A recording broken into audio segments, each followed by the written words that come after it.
welcome to another Curmudgeon in the Dungeon. Tonight I got a lot of things I want to talk about, but I may not get to them all because some of them may run on too long. So I'm going to address this first topic for the last time, I hope, for quite some time. And that is, why did we do what we did? And how did AD&D come out of OD&D, and what's up with basic? So I'm going to give you what I know. I'm going to give you what I detected, figured out, overheard. All right. And I'm going to give you my reckoning of what happened and what led all up to it.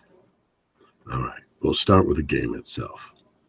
As we've already discussed, it by now was pretty helter-skelter type thing. We had the 3 core books. We had 4 supplements.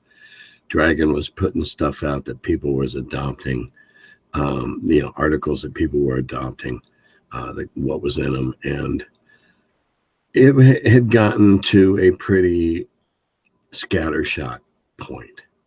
There was all those books and everything all over everywhere with stuff scattered all over. And if nothing else, we felt it was time to go back and recollate everything. And there was that. We had, been sticking patches on the dike whenever these things came up. And so now we had all these patches and we're there, reconciling them with the core, if you will. That was one factor. Another factor was that we knew that we needed to redo it in a fashion that would appeal to younger players, because we had seen the interest at Gen Cons, at the little local cons that we had up in Lake Geneva a couple of times a year. We had seen the entrance of the younger kids. What is this? What is this? What is this? We were also aware of the fact that it was pretty bloody. There was a lot of, everything was based, kill things and take their stuff. And in bowing to that reality, we decided, all right, if we are going to keep this thing growing, we need to attract younger players who will then hopefully play for years and years. Keep in mind that TSR was on whatever's in the pipeline right now is going to pay next month's paychecks, because we were still not in a position where we had scads of cash lying around. We were still pretty much scuffling to pay the printers, to pay the paychecks, to pay the bills, the overhead, whatever. And it was decided that we had to do something to shore up the original game in its 7. And there's 2 or 3 reasons why AD&D came out, or why it came to be. Number 1 was tournaments. We made a lot of money at conventions on tournament entry fees. Didn't have to be much, $1 or $2, but when you got 300-400 people signing up, that was a lot of money for us back then. That paid our convention expenses. It just, made the grease flow better. But the pipeline was more full of money. Try not to be too crass here, but we lived project to project. And from each project, we set aside a little, and then we paid the bills. And as we set aside, we had enough to do another one. And so we had product in the pipeline. And that'll come into, I'll explain how that worked out with AD&D. So we couldn't find enough judges that could judge similar enough to each other that it would be fair to the players. And we had tried giving out guidelines. We had tried, we're now looking at, doing modules and whatever. And quite frankly, there was a resentment going on in the offices about royalties.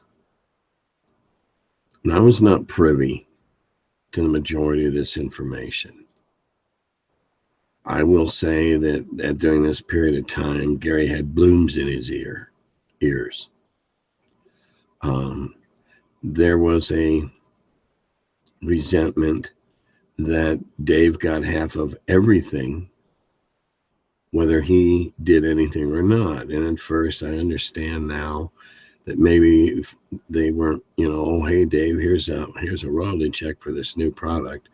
He found out and said, hey, where's my royalties? Oh, yeah, okay, here's your money. And there was a certain resentment there. It's undeniable that David Arneson was at the site of the creation of the concept of role-playing games. He was the wizard that came up with an idea of, oh, wouldn't this be cool?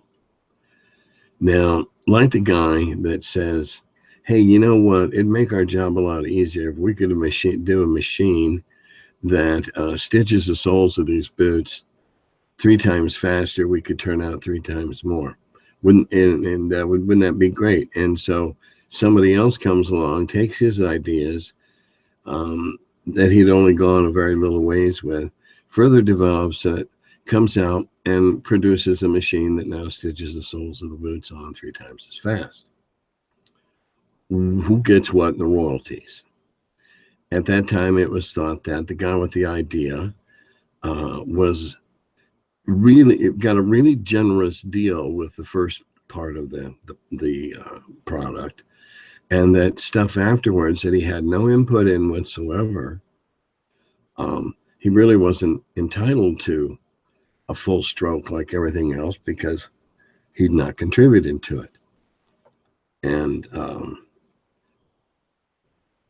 that raised some hackles, that created some tension. So somebody came up with the idea that if we do this recollation of all the rules, we codify them, we change the philosophy of the game from, hey, loosey-goosey, play it as you want, to these are the rules as handed down from the mountain. It would be such a new product that no royalties would be owed to anybody outside of Lake Geneva. And Gary admitted back in the 90s that that was probably the biggest mistake because it really pissed Dave off, and that set everything in motion. But that was a further lawsuit. There was a lawsuit while I was there that I wasn't even taken up to the court, let alone asked to testify as to, because I still had all the sack of notes that became the book, and I could have just dumped those on the table and put the book next to it and say, hey, this is representative, but that's gone. So that's what happened. There was further cynicism involved, if you will, looking back on it now. We knew that our fans were so keen on new material that they'd buy just about everything that came out. They'd already proven that with the supplements. Pardon me. They'd proven that with the supplements. And so when the AD&D came out, we knew that the vast majority of the OD&D players, excuse my reaching, but I had to get a drink here. We knew that the vast majority of the current players would scarf this up just to read it. So here we are at a quandary. We need new, younger players. We need to clean up the game, take a little of the kill things and take their stuff out of it and make it more into some role playing. And along came John Eric Holmes with all the right initials after his name in the right field, with a keen interest in the game. It was a match made in heaven, and that's where Basic came from. Basic was meant to be an introductory. Now, I say younger players.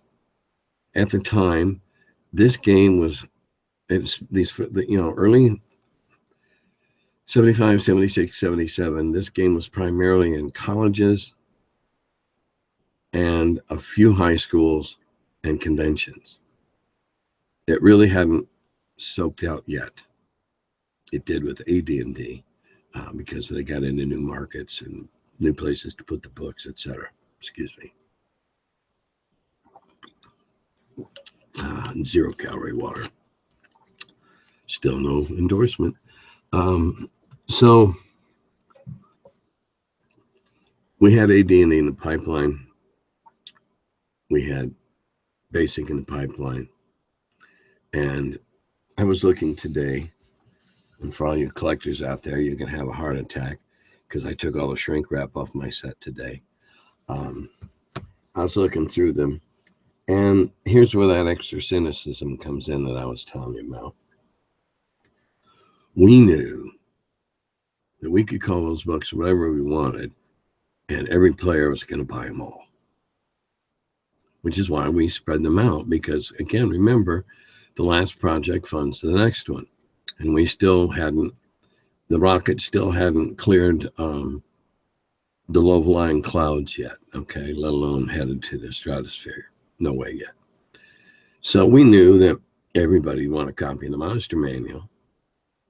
Well, of course, that spawned rules lawyers right there, because now they knew what the stats were supposed to be, and they never seemed to complain when you made them orcs with the flu who all went down with 3 or 4 points, but boy, they got upset when you had made them orcs that worked out regularly in the gym and had 35% more hit points.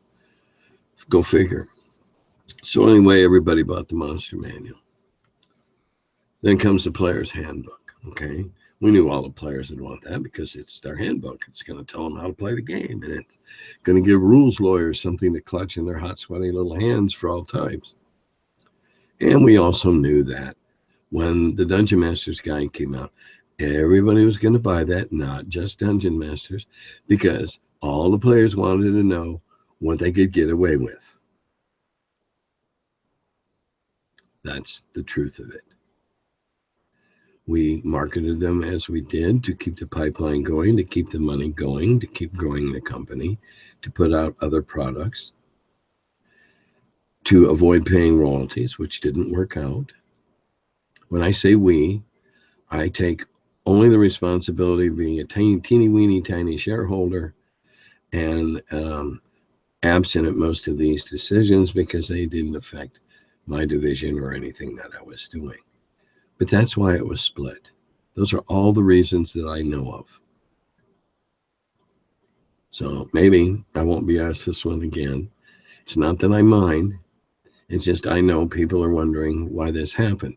That's why it happened as I know it. And yes, I was involved in the formatting and the conjuring of AD&D, but had very little input on how it actually worked. It was more about cleaning it up, collating it, getting all the same stuff in the same chapter, and figuring out what the next relevant chapter ought to be, that kind of stuff. That's what I did. So that's how it happened. I see the lights are flashing for some reason. I have no idea why. Okay, I got a couple of things I'm going to talk about here tonight that I picked up on Facebook, and I mean no shame or opprobrium on the people that wrote them or involved, but they brought up a couple of topics that I have opinions on. We'll call it that. The first one was had something to do about a DM having his own PC in an adventure he was running with all his other players. And I thought it was, a prank. I checked to see and make sure it hadn't been reprinted from April 1st or something like that. Because my immediate reaction is, why would you need a PC when we DMs have all the NPCs? If we want to discourage the party from going somewhere that either we're not prepared for, or has something to do later in the campaign that you don't want to get involved in now. We can use NPCs to influence, to steer away, to guide. We can use NPCs to give information, to feed, hooks to the party. We can use NPCs to as specialists to help the party. We can make them available. We can use them as malevolent enemies that stalk the party and cause them mischief. I cannot wrap my head around how you can be on both sides of the screen in that fashion. The only time you come out from the screen is in through the NPCs, and hopefully you have them already written in to your background or whatever, or at least have them available as wandering, random encounters, wandering monsters, what you choose to call it. But I was quite surprised by that. And the one that really blew me up, and again, I won't give you a ton of details because, again, I don't mean to embarrass anyone.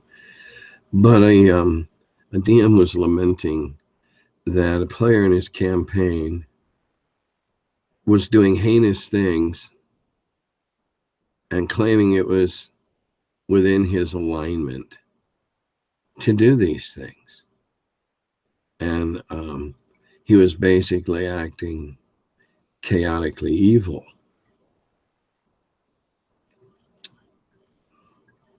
Well, I'll tell you what. I liked alignments when they were easy. When we had 3 of them. Okay. Lawful, chaotic, neutral. I admit that.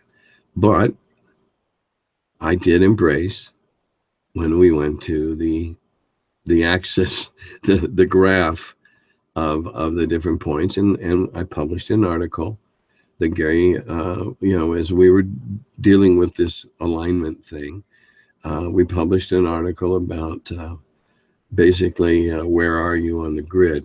Now, alignment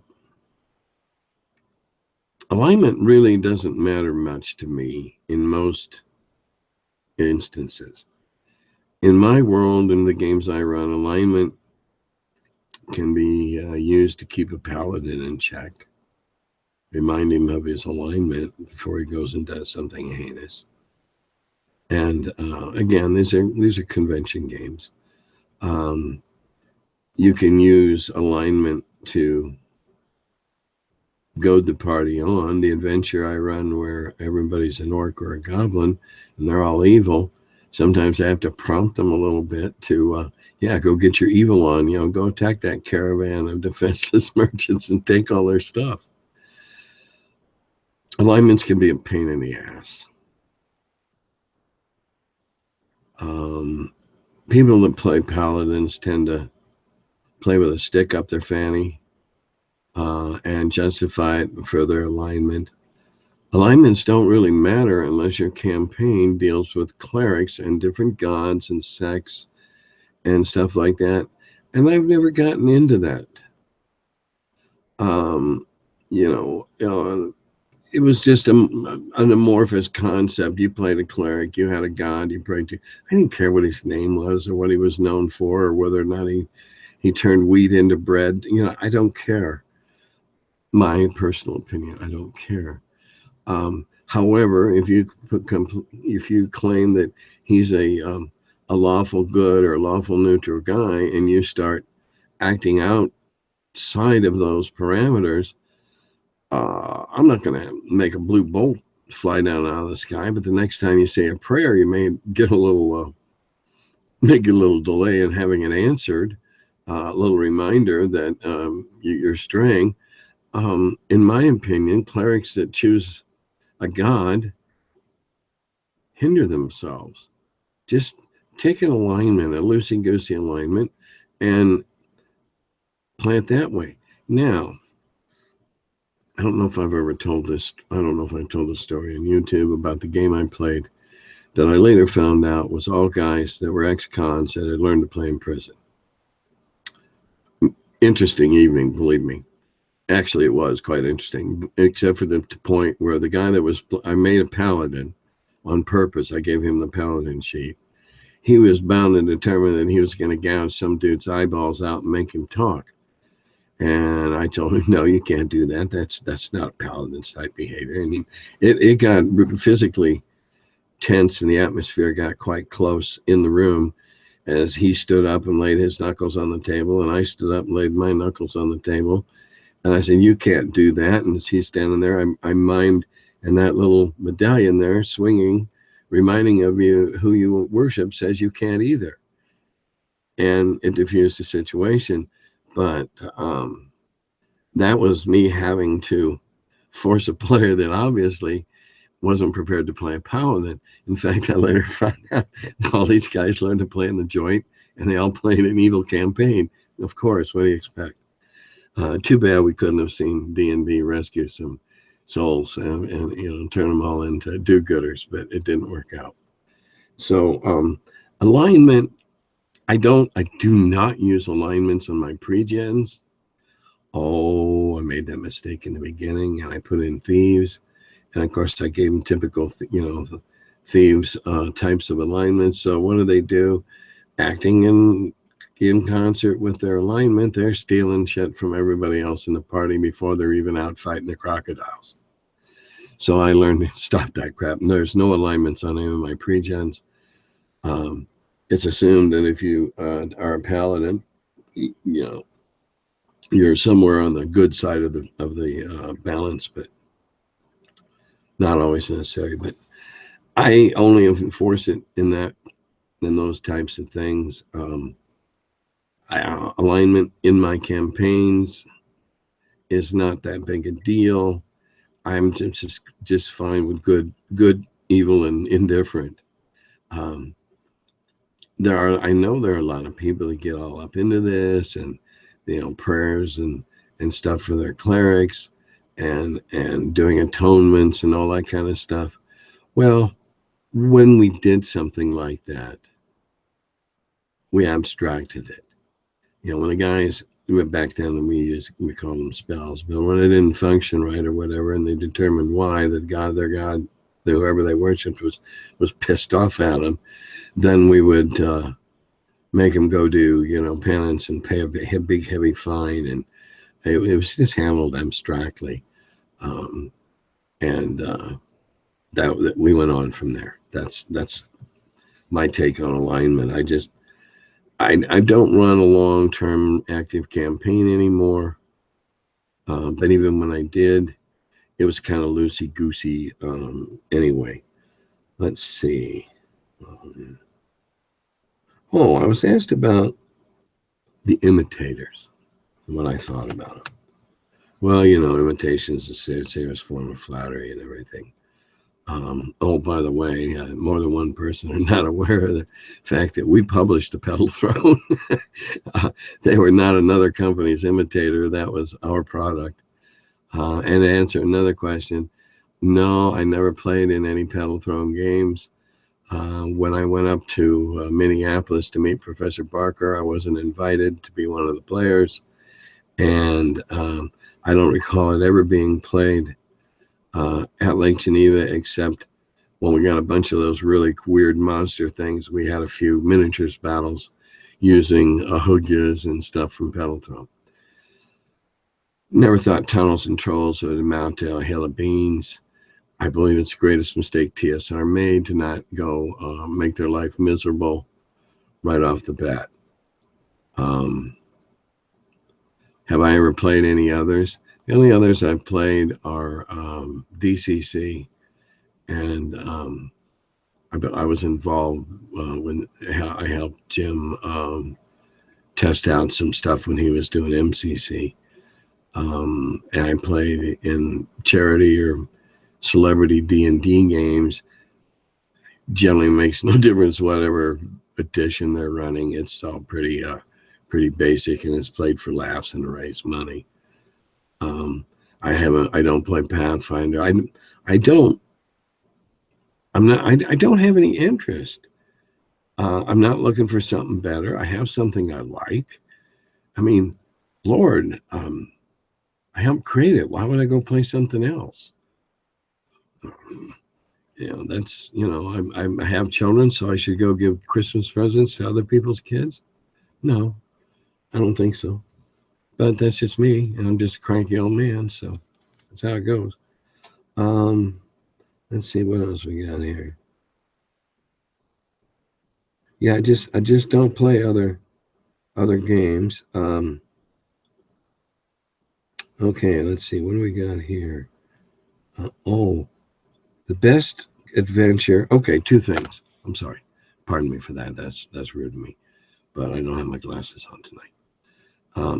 I was asked how back in the days we keyed our adventures. Well, I can only speak for myself and a couple of other people that I know and have watched. I had my maps were all in a spiral-bound notebook. And, level, flip the page. And then my key was in another spiral-bound notebook. So I can make notes. Emptied, trashed, dead this, dead that, something happened. So I could just take little shorthand notes of my own to know what had happened. Most of the people that I knew that ran games early did that the same way. They may or may not make marks on their map. I was always careful not to make marks on the map because I didn't want to have to go back, several weeks later and figure out, was that something, or did I just make a mark on the map? So that's the way I keyed, and several of my friends keyed. I believe Gary keyed much the same, though that didn't always hold true on playtest sessions. And that'll segue right into someone asked me what was the best adventure I ever played in that Gary ran. Well, it wasn't a D&D adventure. Sorry to disappoint. It was a playtest that went on, I think it was 2 or 3 nights a week for 2 weeks. We played 4 or 5 sessions of Metamorphosis Alpha.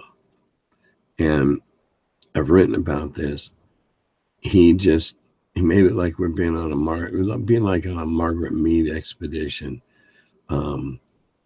Guy went blind in one eye for a long time because he picked up the shiny hard stick and pushed the button and holding it up to his eye, and the halogen belt, of course they weren't halogen then. The super bright light fried his retinas for a while. Trying to figure out that those piles of neatly stacked wood were stairs leading up to somewhere else. Figuring out the things that we found, the little iron box that we finally bashed open with a rock that was full of switches that somebody's stuck their finger into and got zapped for several hit points of electrical damage. We were playing it as total naives, total, noble savages, though we're always doing noble things. And it's probably the most fun I ever had role-playing. Those 4 or 5 nights that we play tested that, it was kind of special for me, and the game turned out really well, so that worked out okay. That's about everything that I had on my list to talk about tonight. I have one little rant I'm going to end with, and that is a seeming lack of quality because of an over-reliance on digital assistance. Case in point, I'm reading a book, hardbound book, published by Tor, very respected publisher. They do good stuff. The first 62 pages, I found 4 mistakes. Oh, only one every 15 pages. That's one too many. Most of the mistakes were either a missing word that didn't quite crack your jaw when you tried to read it, or a different wrong word spelled correctly. When it was supposed to be kind, K-I-N-D, and it came up king, K-I-N-G, spell check won't fix that. Now, there are programs out there that do. It's not just Tor. I read several history magazines. They're loaded with errors. Again, the majority of them point to over-reliance on digital assistants. I can't, all right, let's face it, I'm an ex-proofreader, editor, etc. My eye naturally picks those up. I pick them up in the newspapers. There's a couple of companies in the business that don't seem to think that spelling and grammar is important enough, or else they took the old fashioned of, that's all right, we'll clean it up in the second printing. Let's take a little pride in what we're doing. Ask somebody to do that final proof. Have somebody do that new that's not been involved with it, do that final read through. And if they read a sentence and doesn't make sense to them, it's a poor sentence or there's an error. You get one of those, what? Reading, and you get a clunker. We really need to now. Oh God, yes, I've made my share of errors. I have made my share of errors. Back when I was the only one proofing and editing, yeah, I missed 6 or 8 an issue. Now it's usually a good issue, because once you miss it, you're 80% unlikely to ever catch it again on the second or third read. Let's do a little more copy editing. Copy editing. Those little things like adjusting margins and taking out hyphens and doing correct punctuation and adding punctuation where you need it so that the sentence flows better or the meaning of the sentence is better expressed. Dying art. Dying art. Too much reliance on digital assistance. Spell check tries to change my stuff all the time. I have to tell it, no, take that word, take that word, take that word. My spell check's probably schizophrenic by now. But then again, I'm not asking my spell check to check a 94-page magazine either. That's the end of my rant. And that's the end of this episode of Curmudgeon in the Cellar. Adios.